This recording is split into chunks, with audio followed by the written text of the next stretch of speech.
Hello,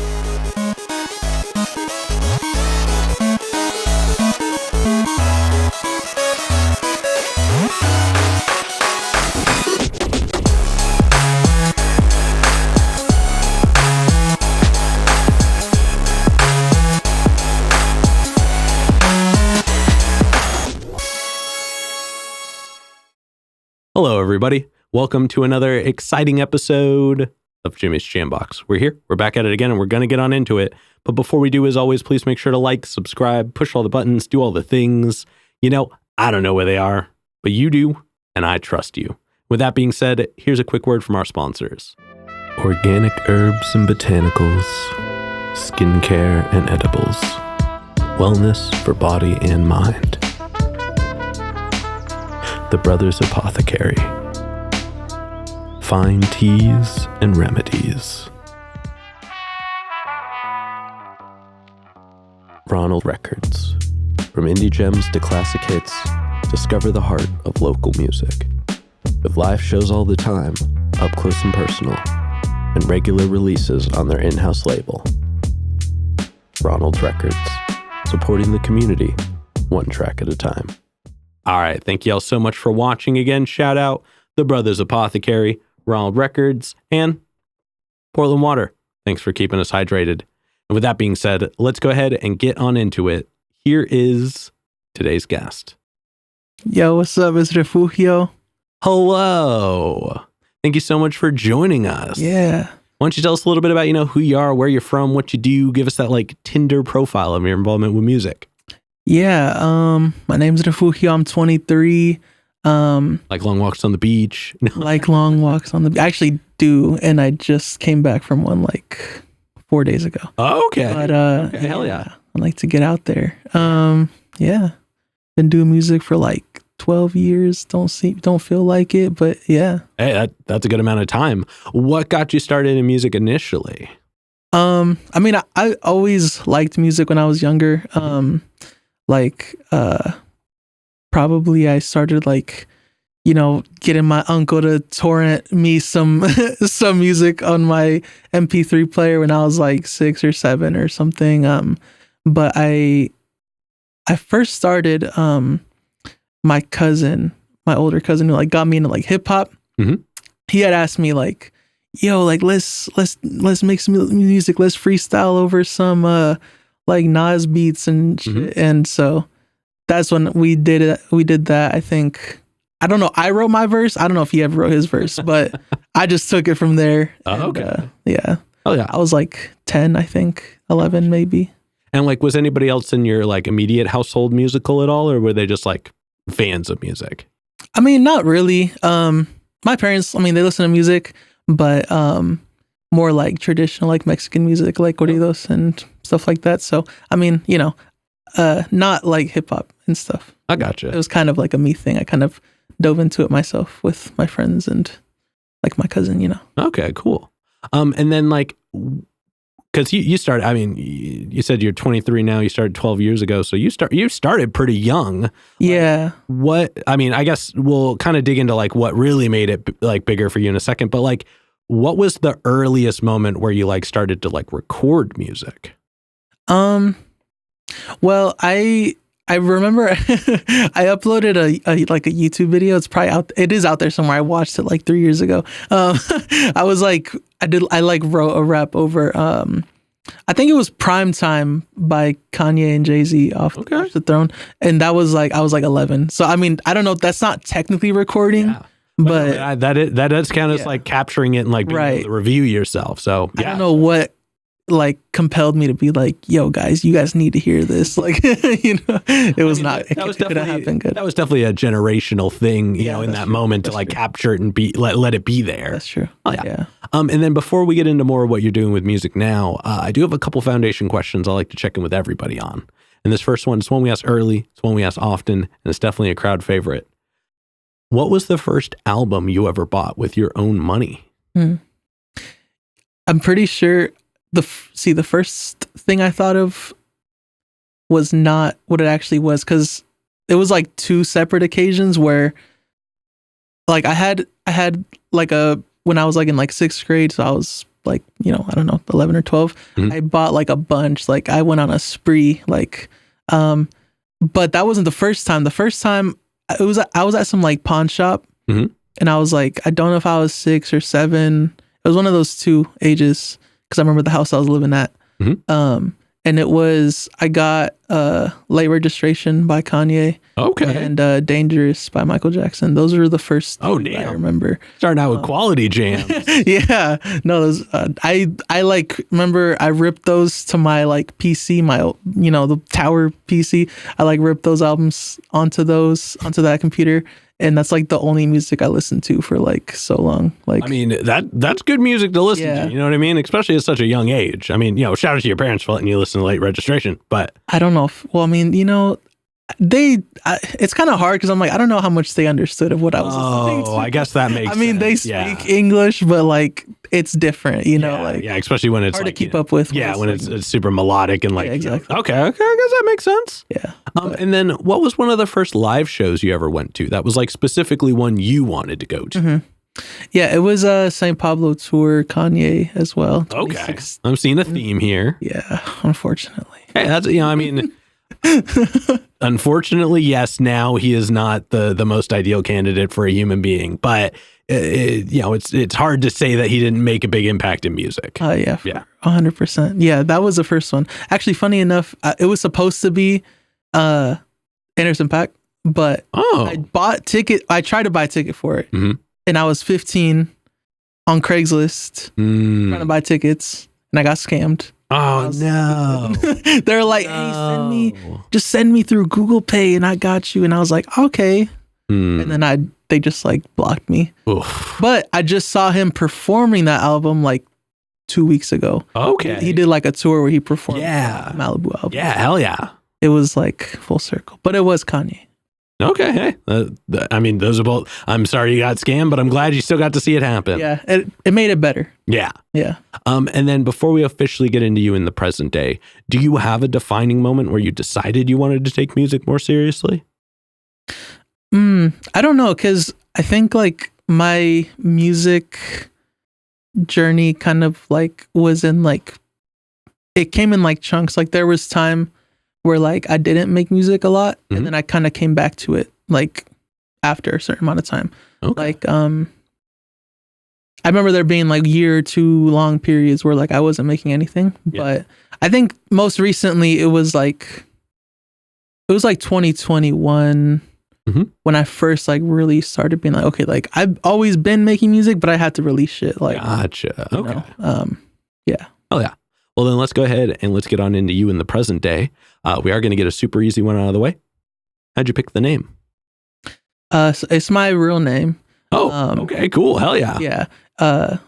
But funny enough, like I didn't always go by it. Like it's my dad's name. So I used to just go by like Junior. Oh, okay. And like, it was always kind of a hard thing because like, it's very not name people are used to. Especially, like growing up in more like white areas and stuff. So like, it wasn't a name I used before. Like I didn't use Refugio before. And so. What did you use before? Just Junior. I mean, did you have a different musical name? Oh yeah, that as well. Just like my full name, but not my actual name. Gotcha. But it was like a few years ago, like I used to be in this like music collective like online that we just a bunch of musicians. We used to like talk, and I remember like just telling them like, oh yeah, that's not my actual name. This is my actual name. And one of my friends, shout out Marcus, being like, you should use that. Like that's dope. That's a dope name. Like you should use that as your artist name. And I was like, I don't know about that. Like, I don't really use it in general. But a few years later, I kind of like pondered on it, and I was like, you know what, like, because I started using it more in real life, Yeah. And I was like, okay, like I'm gonna do that. And so when I put out my like first album, that's the first thing I used it with. Gotcha. Hell yeah, I dig that. And also, I mean, it's a cool name. Like, you know what I mean? Like it's different sounding. Aesthetically, it's actually really cool. Like I do this bit where I break down names, and it's fun to look at. I think it looks aesthetically pleasing. The G as a H instead of a G. Yeah. I'm sure it throws off people. I imagine that's what you got a lot in school. But, you know, it's not hard to remember once you hear it. Yeah. And I mean, you know, shout out to Willie. We were talking about it before, and he corrected me the first time, and it's been locked in here ever since. So, like, you know, I can appreciate that. Yeah. Shout out to Willie. Hell yeah. Now let's go ahead and let's talk about your writing process. And we're going to break it up into chunks, but we're going to start right at the beginning. So when you get inspired, you're ready to make music. What are some of the things you do to get a track started? I don't know. It's kind of hard. It's kind of, it's like not always the same because, you know, I think sometimes I just write stuff just like without a beat, just, you know, Yeah. I don't know. Thoughts are in my mind all the time, right? And so That's where they I'm should. always, always thinking like, I'm always like kind of thinking about music and like lyrics and stuff. But sometimes, you know, like I kind of try to put myself in an environment where I'm like, you know, listen to beats or when I'm making beats or something. And I'm just like, I kind of just let the melody come first, you know, like, just what it feels, you know, like I kind of don't try to like, I'm going to write about this or like, you know, I'm whatever, just like whatever comes to mind. And usually I just kind of, you know, feel it out and then the words come after. But sometimes the words come with nothing, you know? Yeah. Yeah. I gotcha. And then as far as like picking out the beats go, do you go online for them? Do you have people that make them for you? How do you go about like that kind of curation? Yeah, it's kind of all over the place. Like I find a lot of beats from like online stuff like YouTube and like Twitter and stuff. There are like certain producers that like I like their stuff a lot and I kind of like, you know, kind of circle back, you know, to the same people. But I have like been working on producing for like a long time without making real progress, but this year I made a lot more progress, and so I'm not at the point where I really want to rap my own beats because they're not as good as other people who actually do it. But that's like a eventual goal of mine is to like make stuff that I feel is good enough, you know. Gotcha. Yeah, I mean, I think there's something to be said about like the attachment that can come from like rapping over your own beats specifically, but there's also, I mean, think of some of the like most powerful duos that have come from the people who produce them and, you know, the people who make the beats and the people who rap over them. Absolutely. So I wouldn't discredit that approach either. You know what I mean? Oh yeah, for sure.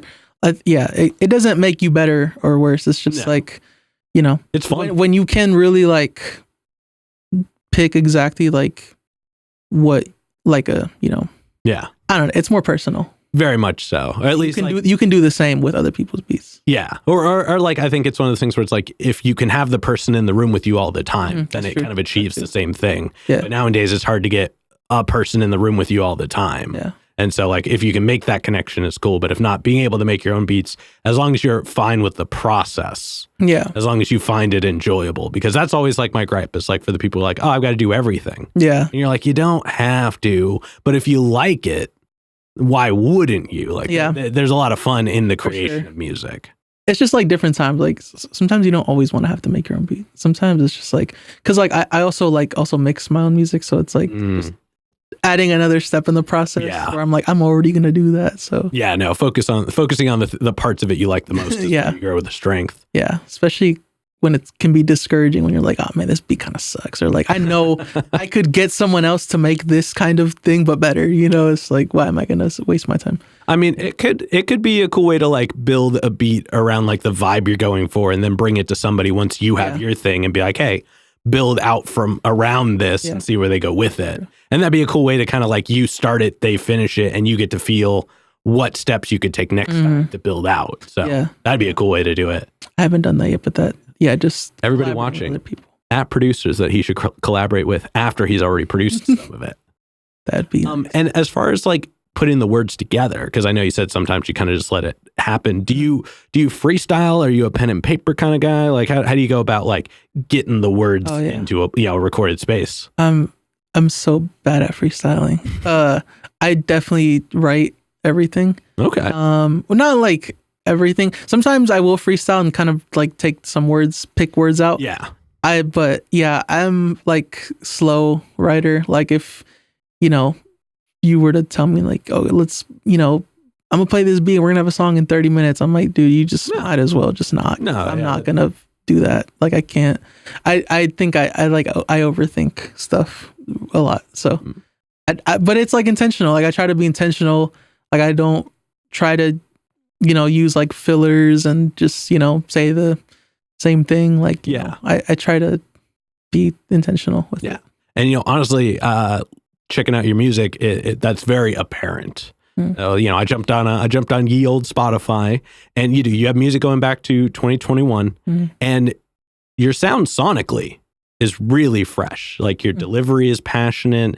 Like all your beats are a vibe, but you have a message. You have a flow that's very articulate without being super wordy. If that makes sense, and it moves nicely, but not to be too on the nose, but it flows well. But one thing I've noticed is that you have kind of a strong aspect to your music. Like you have a strong delivery. You have you're really trying to get a lot of like topical points across, and it's kind of an interesting duality because conversationally, at least just from what I've experienced, you are not very abrasive. So it's cool to me that you have this delivery where you kind of get that side of you out. Not so much like Dr. Jekyll and Mr. Hyde kind of thing, but more like it's cool to see that there is this big presence in you, but in person you can be balanced, you can be calm. And this is just an interesting fact for me. You only have 3 tracks with features. Yeah, that's true. Yeah, I think that's kind of, especially around here, a lot of people are doing stuff with people all of the time. So I just thought it was kind of an interesting piece that you don't have a ton, even though you have a fair amount of music out. Yeah, you know, that's true. I've realized, you know, when I'm like, you know, track listing out my next projects, and I'm like, I don't have any features, but I don't know. It's just, I like working with people. Like I have worked with people here and like some online in the past, but it's just like, it's not the first thing I think of. Yeah. It's more like if we're making something together, it's like our thing, but not necessarily my thing. Yeah. But it's something I want to do more. And, you know, just, I mean, there are so many like great people and like, just like as people and musically around here that I've, you know, met and like talked to. That I'm like, I mean, I want to make music with them. Yeah. It's always fun. And like really kind of what got me back into music was like collaborating with like random people I don't know. Oh yeah. You know, like online and stuff. So doing it in person is a lot better. I just haven't gotten around to it too much. Well, everybody, other people in the comments as well. And I was checking out your most recent, I guess it's 3 singles. Would you categorize it as just that? Would you categorize it as 3 like as like an EP? Yeah. Okay. So yeah, I mean, it's called Tricolor Volume 1. Super cool. In my opinion, some of your strongest work. I think so. It portrays your delivery really well, but at the same time, it's a bit of a roller coaster. Like it's not just 3 of the same style. Like 2415, we here. Yeah. That felt like the most standard Refugio track. But sonically, while it was a little loose, it was very dialed. It was very crisp. The second you heard it, you were like, yeah. And then Downhill was very melodic. It was very moody. It was interesting because I've heard little things that kind of hint at that approach from some of your earlier work, but this was the first one where it was really like, it was very musically inclined to a degree that was like outside of your normal approach. And also that vocal distortion. Yeah. Just from a guy who has done production for a time, what a good touch. That added such a nice layer. Yeah. Sometimes I just like slap it onto things and I'm like, it sounds so good. Yeah. It just sounds so cool. Yeah. And then is a 196 Lovin' You. Yeah. That was a more expressive beat. Like that one, I feel like the track itself was the opening. It really like set the stage. Absolutely. but it was kind of also a prime example of where your delivery was so big. Like the beat was so calm and relaxing, but your energy gave it this like explosive element. It made it it gave me Tyler the Creator vibes. Dope. But not like in his like delivery per se, but just in that the presence and that energy and the way that like he can take something and just give you something completely different. Mm-hmm. So that was just, and I mean that in the best way possible. No, I love Tyler for sure. That's a great compliment. And I appreciate it. I think that's like you mentioned, like it's like kind of a roller coaster, and that's 100% like intentional. Like, because the reason I called it tricolor, tricolor, or whatever, is because it's like tricolor is what they call like the Mexican flag, because it's three colors, and it's supposed to represent three different things, each color in the flag. So that's kind of like the kind of concept I was going with. Like each song is different color, different. It represents something different. Gotcha. So, yeah. Oh, cool concept. Yeah, I love that. That's why I liked it, because I think I make a lot of different kind of music, and I wanted to be able to like showcase different styles and not have to be cohesive. It's like, and the incohesiveness is the cohesion. So it's kind of like, they don't have to sound the same to me. No. And honestly, it was enjoyable because they were different. Like, it's not fun when you like listen to an album and like 4 songs and you're like, oh, it's been more than one. Yeah. Like, but also nowadays it's fun to get a body of work. And like, I'm not a big fan of the like singles every so often kind of thing. I like a collection of work. I like kind of a delivery, a concept in some way. Yeah. And they all sound like you. Mm-hmm. But they all express a different element. So now there's like 3 opportunities just from that alone where somebody could listen to one of your tracks and connect with it differently. Yeah. But as a complete body of work, it still works. Like they all roll into each other nicely. They feel, and now having heard the explanation behind it even further, like the meaning does not go unnoticed, even if it did go undiscussed. Mm-hmm. So I appreciate you sharing that. Yeah. But I am kind of curious to know, what are some of your favorite tracks of yours to perform? My favorite, the number one favorite track is Not Out. And it's called Like This. If you ever seen me perform, that's my favorite song to perform. But I mean, of the stuff out, I mean, I really like to,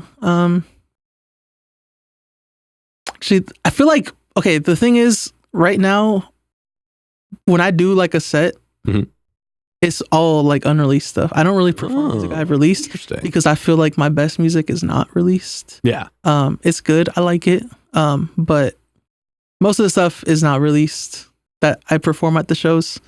So yeah, I mean, it's kind of hard to say. That's all right.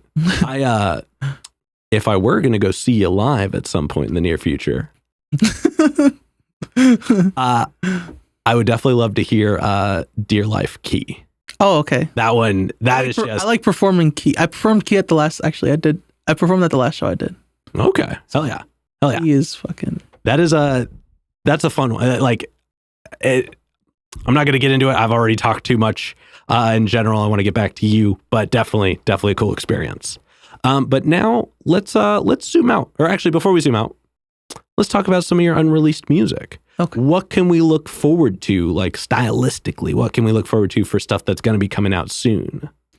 Well, the next project is this month. Oh, okay. I haven't like announced it yet necessarily. Well, surprise. Yeah, but it's volume 2, Tricolor volume 2. And so it's gonna be another 3 songs, same idea, different sounds. My favorite like song at the moment to listen to is on that. Oh, okay. I'm excited, but there's a lot of other songs. Like I feel like my best songs are probably not going to be out for a while. Gotcha. But I did an album like 2 years ago. Well, not an album. It was like a mini album. It was supposed to be an album. Then I was like, no, it's probably better as like a 5-song EP. That album I made in like 2022. And I don't know when it's going to come out. It's a summer album, and I've had 3 summers to put it out, and it hasn't worked out yet. So maybe next summer, who knows? 2025 potentially. But I just really like it, and I want the rollout and the release of it to be like intentional. I don't want to just like put it out into the void. No, and that seems very on brand. So I'm sure when it comes out, it'll be well received and well delivered. Yeah. But now let's take a moment and let's zoom out. Let's look at kind of music as a whole. What are some of the things about music right now that's inspiring you? Like other music in general? Yeah. Just like the general realm of music. I think, I don't know. I mean, I've always been a fan of hip hop, and I started out as like a kind of like a, when I first really got into rap, like in like 2012, 2011 ish, I really started out like as like a purist kind of like like I like real hip hop, type of shit. And I'm glad that I got away from that, and that like hip hop in general has really like evolved past that point. Like I think I still love a lot of like 90s rap. But it's so much more like, I don't know, it's so much more like open now. Like a lot of things can be considered hip hop, and it like has kind of branched out in a lot of ways. And I think there are so many artists that have like really pushed the boundaries of like what hip hop can be, and like the kind of things that you can like talk about and accomplish with it, Hell yeah. No, that is a great takeaway. I really enjoy that. Yeah. Now, that being said, I've got one last question to go in this middle portion. But before we do, got one last question to go. Probably the densest question in the interview. Okay, I'm ready. We've talked a lot about your experiences with music, the actions, the reactions. But when it's just you and the music, one-on-one, what does music give back to you? It's like, I mean, I know it's like a cliche that people say that it's like, like your diary or like, whatever. But I think like it is just a way to like get things out. Like, even if you have to, which is what I'm going through, is even if you like have to write about the same thing like 100 times, and make 100 songs about the same thing, it's like you're still getting out, like it's an outlet. And it's just fun, like in general, like I feel like when I sit down and I'm like just like mixing something, or I'm producing something, or like writing, or just listening to beats, or if I just like turn on a beat and I like turn on a bunch of effects and just fucking just like listen to myself fucking experiment with like different effects and whatever, like it's fun. Like I get enjoyment out of it. More fulfillment than, other like time wasting activities, because I like to play games and like watch TV and things like that, but I don't feel the fulfillment then when I like sit down and I'm like, I made something, or like I experimented, or like, something like that. Yeah. And that is an interesting topic to touch on, because it's such a gray area in the world of like creation versus recreational relaxation. You know what I mean? Yeah. Like at what point do the lines intersect even? Because like, arguably you shouldn't be doing something so much that it feels like a chore.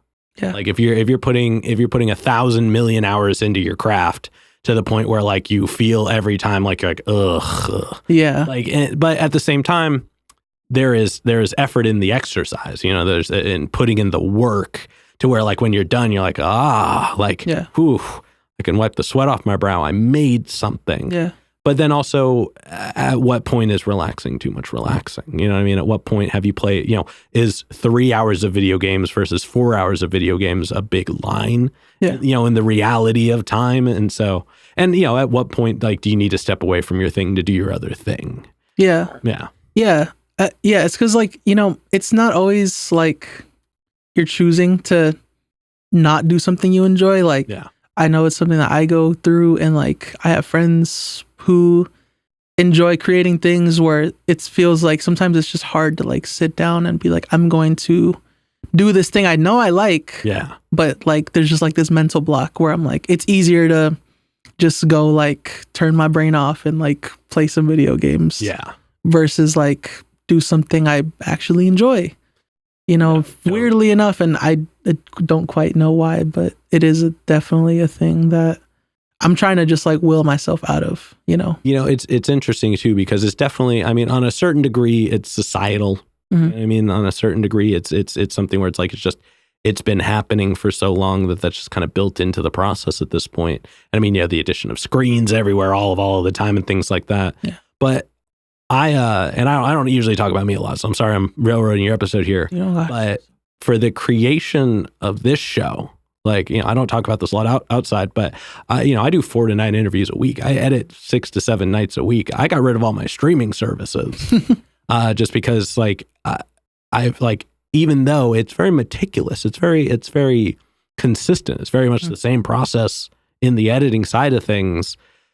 There's this energy that comes from the essential creation moment that just slingshots me into it every single time. Like every single time I edit, I know that I'm creating that moment for everybody else to get to experience. I'm creating that kind of that. And it's cool because I experience a lot of what I experienced from creating music in a lot of this process now. So really, I think it's one of those things where if you can refine some of the earlier parts of the process to where it slingshots you through the next bits of it, it can really, it's cool when you finally find the balance for that, where it's like this beginning element inspires the need to finish it, where like once you've like started in the beginning, you're like, oh, I got to see this through, my boy, because there's the end product is something that like, and I don't love the term product, but the end result is just something that like you want to nurture, you want to gift to everybody. Yeah. And so, and in music, it's so much harder. This is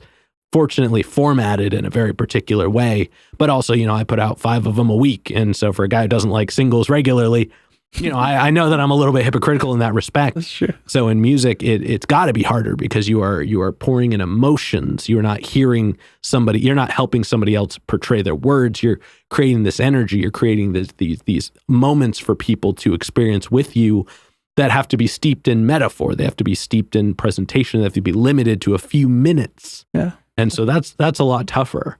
But I mean, you know, just again from listening to your music. And for the fact that you touched on where you said, you know, I end up talking about the same thing 100 times. That is kind of what music is. That is a lot, like, you know, a lot of rap and hip hop is the same topic presented 1,000 ways. Yeah. But there's something further in it. There's a design in it that I think flows. And it's cool to hear the same things referred to differently. Yeah. Because that's the elasticity of the mind. Yeah. And so, you know, I like what you're doing. I think you're doing it in a really cool way. Yeah. But I'm sorry, I rambled forever. We're going to go ahead and we're going to move on to some hypothetical questions. And for these, sky's the limits. The questions are all made up, so the answers are allowed to be as well. Okay. But this first one's pretty straightforward. Okay. If you could perform with any one person, the only requirement is they have to be alive. Who would you want to work with, and how would you want to work with them? Perform with, as in like... Or work with. Stage or work with. Yeah, like in any capacity. No, you're good. I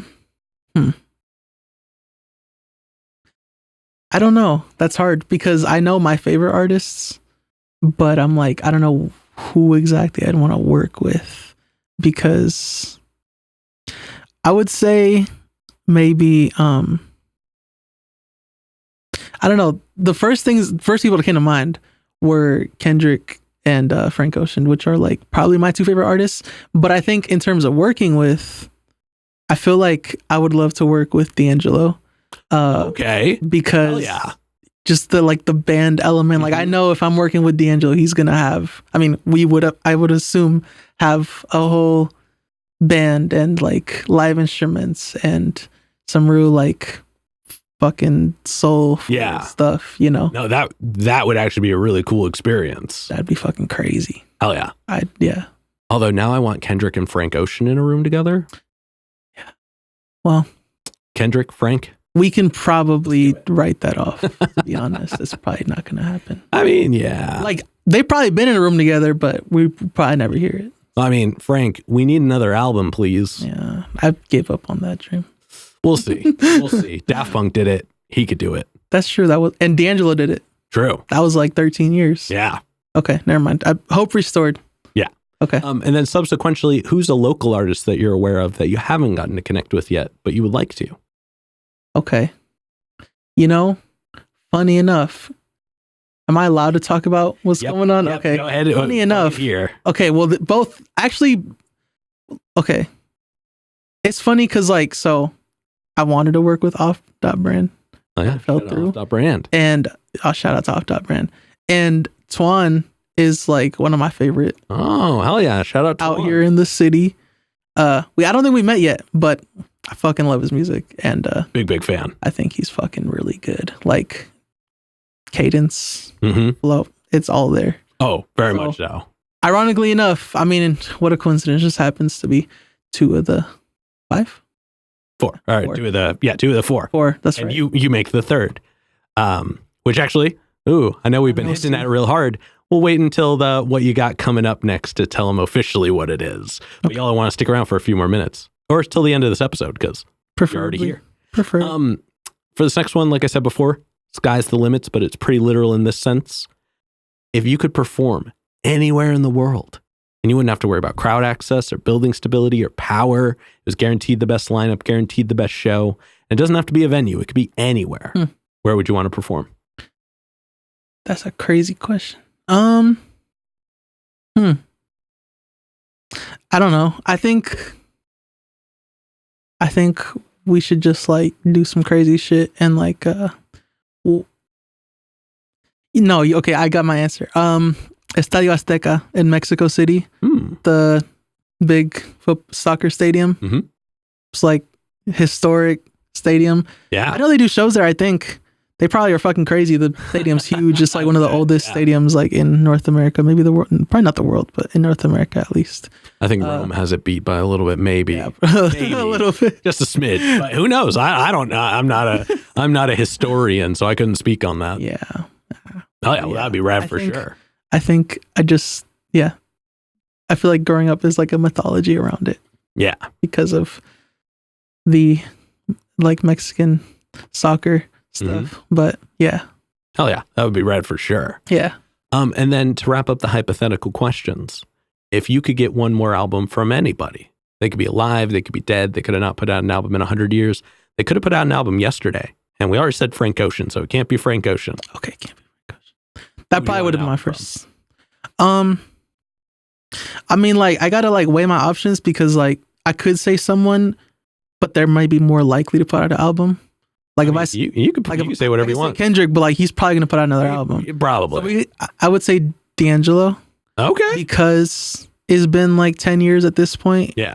I did see something though that he might be working on some new stuff. So I did too. Hopefully that happens. Yeah, but fingers crossed for sure. Like I will also say Prince because he's one of my favorite, but he has like 30 albums. So I think like not that we're good, but like D'Angelo has 3. Yeah. Like we need more. Fair enough. We got plenty of Prince. Oh yeah. Okay, yeah. All right. With that being said, we're going to go ahead and start wrapping this up. Yeah. What can we look forward to between, let's say, now and April? Maybe something that's a little closer to now. April? Oh, well, my goal this year was to put out like 5 projects. That did not happen. But we're gonna end it with like at least 3. Okay. Maybe 4. But we're gonna stick to 3. I'm putting out a project this month. Tricolor Volume 2, 3 songs, all bangers.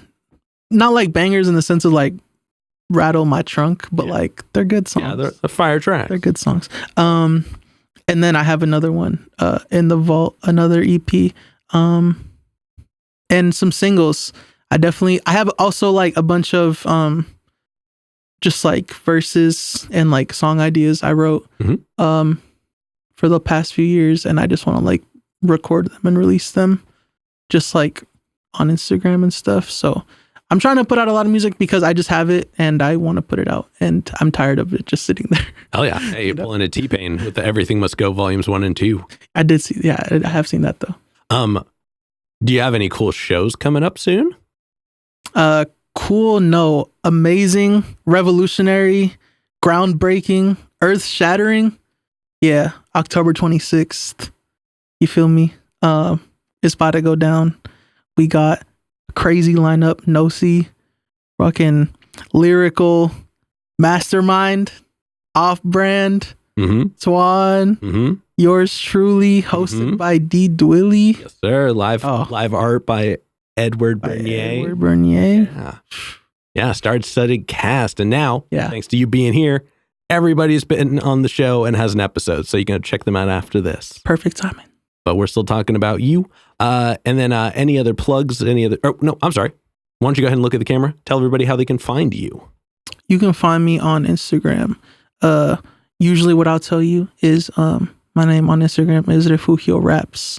Refugio Raps, because my name's Refugio and I'll be rapping. Spotify, Refugio, Refugio. All the other platforms or whatever, you know. If you use Deezer, that's cool. I'm probably on there too. I was trying to think of like a really outdated app no one uses anymore, but that's the best I could dig is Deezer. Sorry if you use Deezer. I don't mean like any hate. I'm sure it's good. Yeah, I don't know. Oh yeah. I would have said MySpace. That's probably out there. Does MySpace do streaming though? I'm talking about stream. Oh, gotcha. I don't know. Okay. Napster? They do streaming? I think so. I think they were the original streaming technically. I mean, in that way. Yeah. But hey, Deezer's good enough. And then any other plugs, any other shout outs, anybody else you'd like to put on while you're on here? I don't know. I had to rack my brain. As I said, I overthink, but I mean, I'm just trying to, make good music and something from the soul. And, whether or not you want to check it out, all good with me. I'm going to keep creating as it should be. Oh, yeah. All right. And with that being said, we've got one last question to go. Yeah. But before we do, I'm going to steal the camera for just a second. As always, y'all, please make sure to like, subscribe, push all the buttons, do all the things. I don't know where they are, but you do, and I trust you. And one more shout out to the Brothers Apothecary, Ronald Records, and Portland Water. Thanks for keeping us hydrated. And with that being said, the final question. And this is entirely up to your interpretation. Okay. But what is an album you feel is more on the obscure side? It's a deep cut. It's one not a lot of people would know, but it's one you think everybody should know. Okay. I don't know exactly the scope of obscure because there's probably some album that 20 people have heard that's the best shit you ever heard. It's not obscure, but it came to mind. Sign of the Times by Prince. Just because I feel it's probably one of his more known albums, but it's not like Purple Rain. Yeah. I don't know what his second best known album is on 1999. I don't know. Yeah. But I think, or I could change my answer to Love Symbol by Prince because I think that album is more slept on than Sign, because people know Sign of the Times. I mean, it's sold a lot of albums probably. Yeah. But I feel in general conversations, I feel it's not one that comes up a lot for sure. Love Symbol does not come up, but that, and I think how to you at home, how long has it been since you listened to a good amount of Prince? You know what I mean? It's not something that I think happens every day anymore. For sure. For everybody. Yeah. There was a point in time where he was you couldn't not have something with him on it. Yeah. So, that I think that is a solid rack. Yeah. It's just hard to say an obscure album, it's a Prince album. Fucking everyone knows who Prince is. But not everyone. If you haven't listened in a while, do yourself a favor. Yes. Yeah. But after you check out Refugio's music. Probably before. I can wait. I'll be here. Oh yeah. All right. With that being said, we're going to go ahead and wrap this up. Thank you so much for joining us today. Yeah, it was fun. Yeah. And this has been another exciting episode of Jimmy's Jambox. I'm Jimmy. I'm Refugio. And we're signing off. Later, y'all. That's a wrap. This is not a podcast.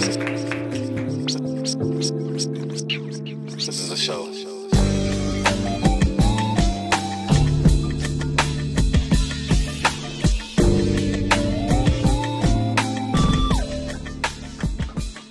jamming.